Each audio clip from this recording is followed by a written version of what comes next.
There are a huge amount of Siege content creators. From people showing off their aim, to people showing off tips and tricks, the Siege scene is diverse. Most creators love their jobs, but for some, it doesn't always work out. In today's video, I'll be going over 7 Siege creators who disappeared forever and why. The first Siege creator that I'm going to be going over today is Basically Homeless. Basically Homeless was one of the biggest Rainbow Six Siege content creators with a sub count of 2 million subscribers at the time of this recording. Not only does he have a large subscriber count, but he got a lot of views on his videos too. From this video titled Playing Ranked R6 Siege with a Wii Remote to this video titled The Worst Graphic Settings Ever in R6 Siege, both of these videos have over 5 million views per video. Most content creators, even the biggest ones to this day, average around 20,000 views on their channel, so over 5 million was insane. So why did he get just so many views compared to the average creator? Well, simply put, his videos were worth watching. He was unique, funny, and interesting, especially compared to most other Siege creators. He wouldn't just clip funny moments from his ranked games or give tips and tricks. No, he would find ways to break or even hack the game no one else even thought of before. I mean, just take a look at the Wii Remote video I showed you earlier.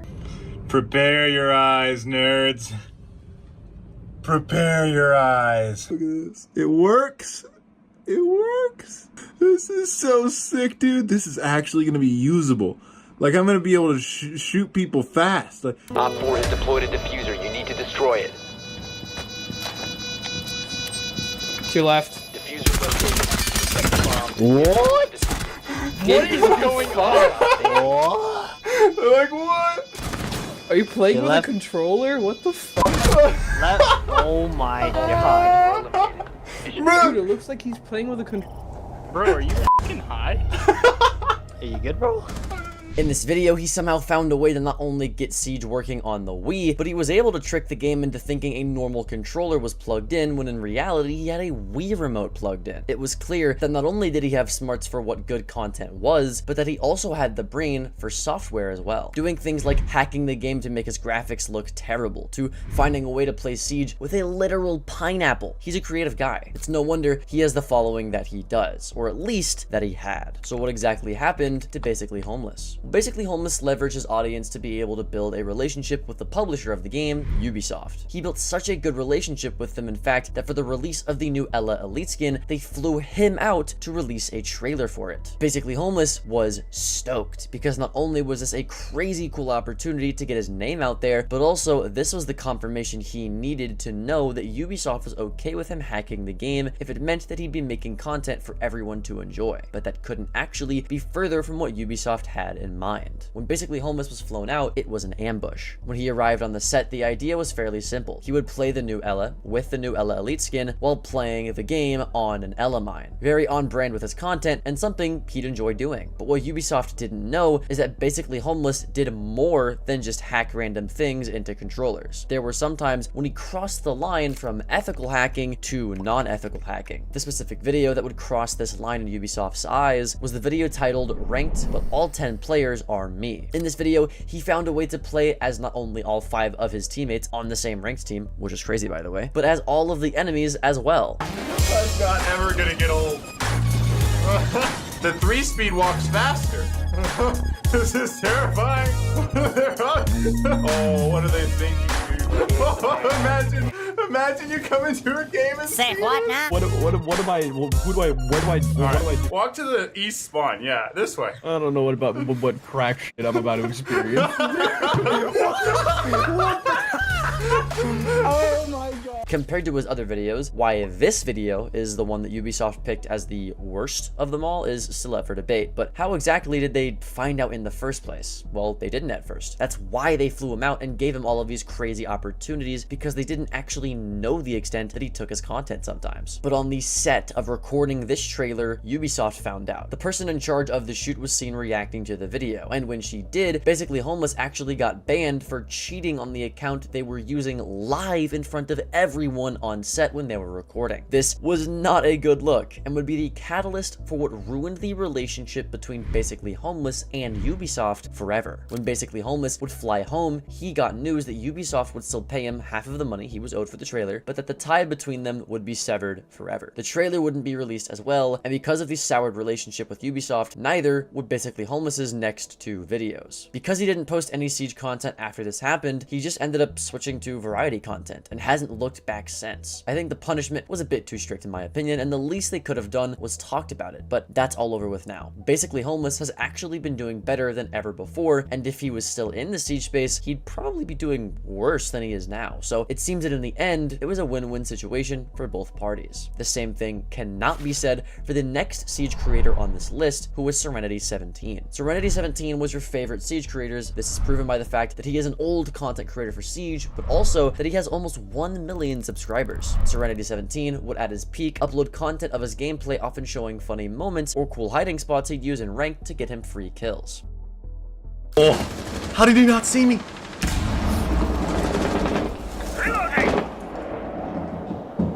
Master 2, at least. Maverick, Ivana. Oh, he walked in from Let them come, man. Let them come. Fuck. west. What? Where are you? Come on. Let's go, dude. Let's go. I got another one. Last chance. Oh, that's the. Yo, let's get Lion. Breaking your ally wasn't very challenging.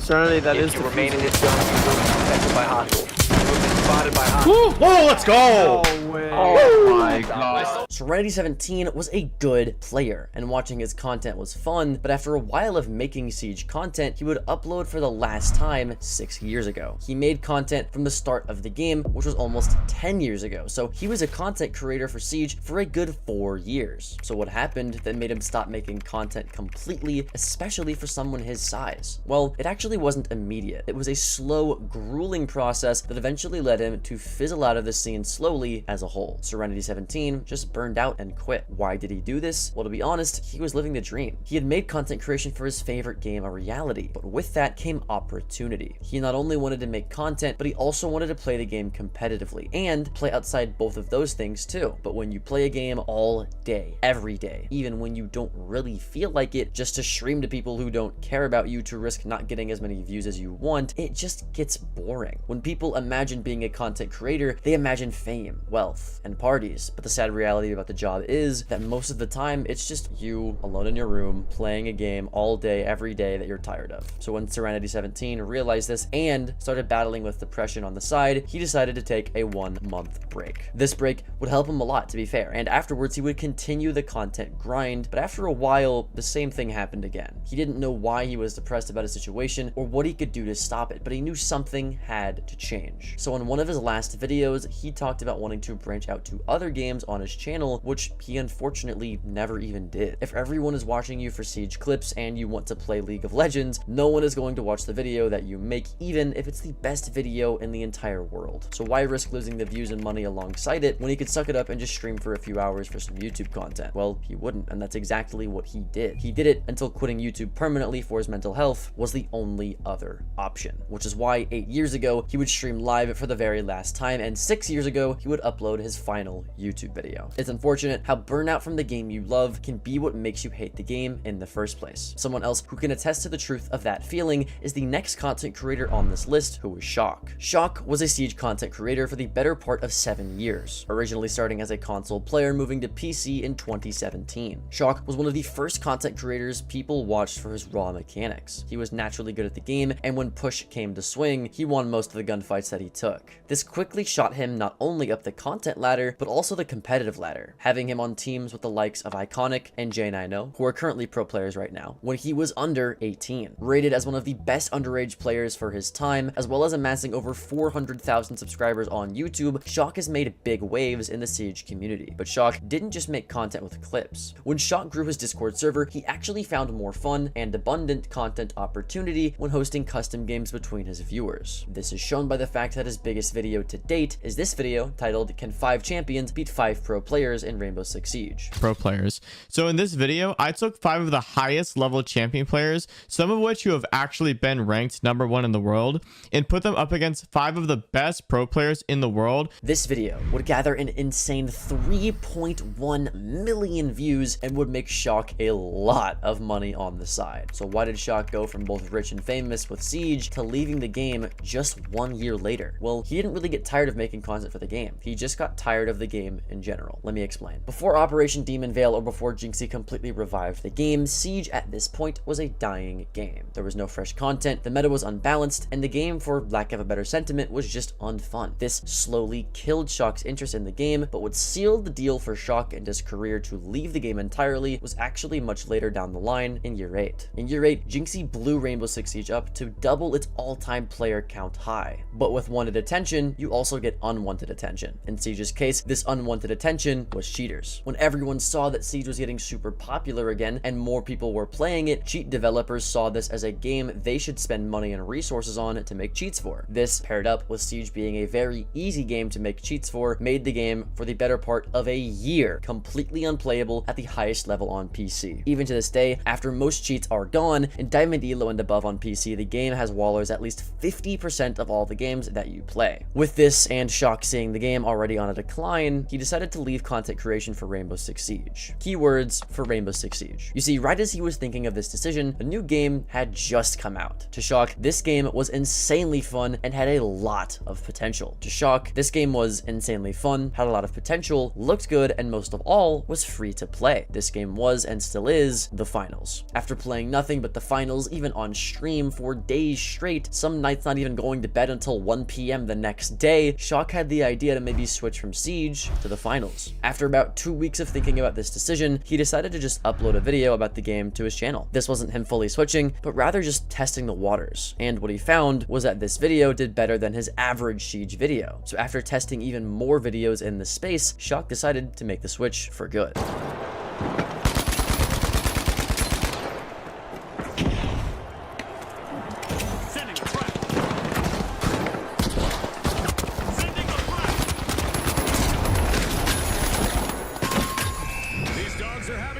Since then, Shawk has been doing better than he ever was in the later stages of his Siege career on the finals. The same cannot be said for the next two creators on my list, being Get Flanked and Rogue9. I'm pairing both of these two content creators together on this list because without explaining what happened to one of them, you can't understand what happened to the other. This is because they both left Siege as a career because they had beef with each other that would eventually make it to where neither of them wanted the public spotlight anymore. From drama with Ubisoft to false accusations, let's dive into what actually happened with Get Flanked and Rogue9. Get Flanked and Rogue9 met each other through content creation separately on their own respective channels. They both made the same type of content, so when they met, their friendship quickly blossomed. They would use this as a stepping stone to eventually make their own podcast with a third person called the Hot Breach Podcast. The Hot Breach Podcast was essentially a Rainbow Six Siege podcast for anything game related. Patch notes, esports, balancing changes, the meta, you name it, they talked about it. And at first, it was really cool, but when Ubisoft would invite them out to record an episode in the Ubisoft recording studio, everything went wrong. Because you see, what I didn't tell you at first was that while all of this was going on, Rogue9 had actually secretly been flirting with and messaging a Ubisoft employee. To Rogue9's dismay, this same Ubisoft employee was actually the head of the event that they were about to go to. Pretty unlucky. For the most part, between him and the girl, the feelings were actually mutual. But when they had the opportunity to be flown out and for him to meet her, she just completely stonewalled him and wanted to keep the relationship quote-unquote professional. But when the two arrived at the dinner before the recording session, it was anything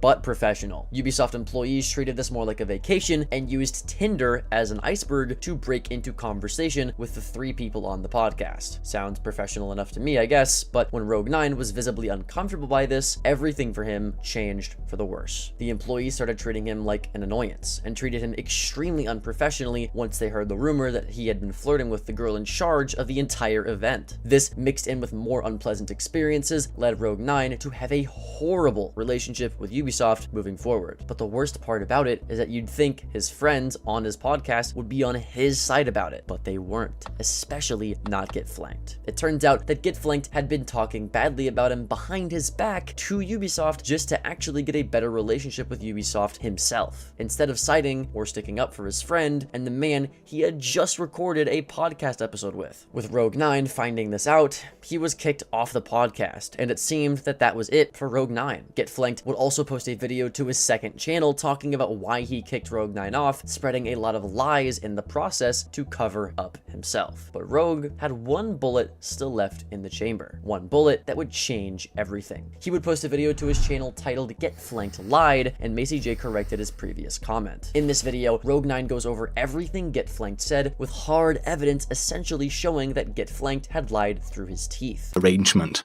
You know that Thursday evening where I mysteriously didn't get informed about the dinner plans? That really never made any sense to me. Is it really all a coincidence that I was the only one who didn't know about the dinner plans and that I received no concrete answer from 4 different people I messaged? Is it really just chance that it's the very next day when the rude little comments and behaviors from Ubisoft staff towards me really started to escalate? Maybe Get Flanked secretly went out to dinner with the Ubisoft guys that night, and maybe he'd been passing on my private comments and discussions all along. Or maybe not. And you know what? There's more. As you will have seen from the messages I showed earlier, the final private discussion I had about the personal contact that I'd had before the workshop ended with an agreement to let the past be the past and to work together professionally going forward. But then on Friday, before the podcast was even done, this person blocked or deleted me on every single social media app that we'd connected on. Now, there are 2 possible explanations for this. Either the message from Monday evening about keeping things strictly professional going forward was just one more lie, and there'd been a plan all week long to wait until after the podcast to block me. Or the other alternative is something happened in the meantime that changed the situation. Something like Get Flanked going out to dinner with them the night before and dishing the dirt. With this drama in the air, Get Flanked would try to maintain a Siege career, but couldn't. Luckily for him though, he talked so badly about his friend to Ubisoft, which made him look so good, that now he's working at Ubisoft to this day, and doesn't make Siege content anymore as a consequence of that. Rogue9 though isn't as lucky, and just like with Get Flanked, Rogue9 would try to make content after, but just fizzled out in the end. Whether it was out of embarrassment for the two or not, we'll never truly know. Someone's reason for leaving the content scene that I do know about though is our next creator, Bad R6. Bad R6 for the most part was an informational Siege creator, making solo Q-strat videos for the average ranked player.